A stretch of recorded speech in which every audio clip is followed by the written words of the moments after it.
ಕೊಡ್ತೀನಿ ಅಂತ 3 ತಿಂಗಳಿಂದ ಹೇಳ್ತಾನೆ ಇದ್ದೀರಾ, ಕೊಡೋದು ಯಾವಾಗ? ನೋಡಪ್ಪ, ನಮ್ಮ ಯಜಮಾನ್ರ ಸಂಬಳ ಬಂದ ತಕ್ಷಣ ದುಡ್ಡು ಕೊಟ್ಬಿಡ್ತೀನಿ. ಇವಾಗ ಹಾಲು ಹಾಕು. ಅದೇ ರಾಗ ಅದೇ ಹಾಡು ಅವತ್ತಿಂದ ಇವತ್ತವರೆಗೂ ಹೇಳ್ತಾನೆ ಇದ್ದೀರಾ.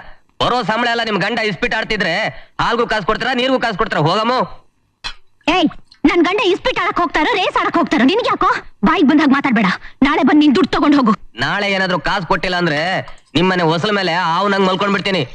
ಆಮೇಲೆ 2 ಊಟ, 2 ಟಿಫನ್, 4 ಕಾಫಿ ನೀವೇ ಕೊಡ್ಬೇಕಾಗ್ತದೆ, ಜ್ಞಾಪಕ ಇಟ್ಕೊಳ್ಳಿ.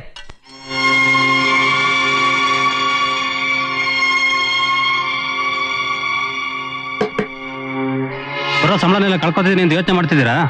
ನಡೀರಿ ಮನೆಗೋಣ. ಇದಕ್ಕೆಲ್ಲ ಲಕ್ ಇರ್ಬೇಕು. ಇವತ್ತಲ್ಲ ನಾಳೆ ನಾನು 5 ವರ್ಷದಿಂದ ಕಳ್ಕೊಂಡಿರೋ ಹಣ ಸಂಪಾದನೆ ಮಾಡೇ ಮಾಡ್ತೀನಿ.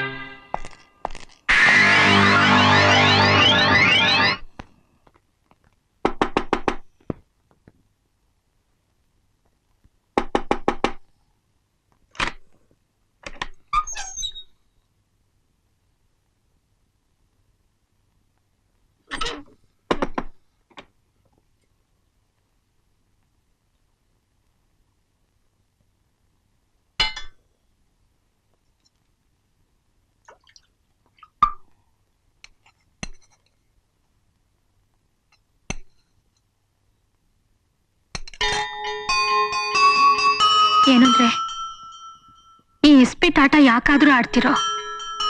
ಅದರಿಂದ ನಿಮಗ್ ಸಿಗೋ ಲಾಭ ಆದ್ರೂ ಏನ್ ಹೇಳಿ? ಹಾಲಿನ ದುಡ್ಡು ಕೊಡದೆ 3 ತಿಂಗಳಾಯ್ತು. ಇವತ್ತವನು ಬೀದಿಲ್ ನಿಂತ್ಕೊಂಡು ಬಾಯಿಗೆ ಬಂದಾಗ ಮಾತಾಡ್ದ.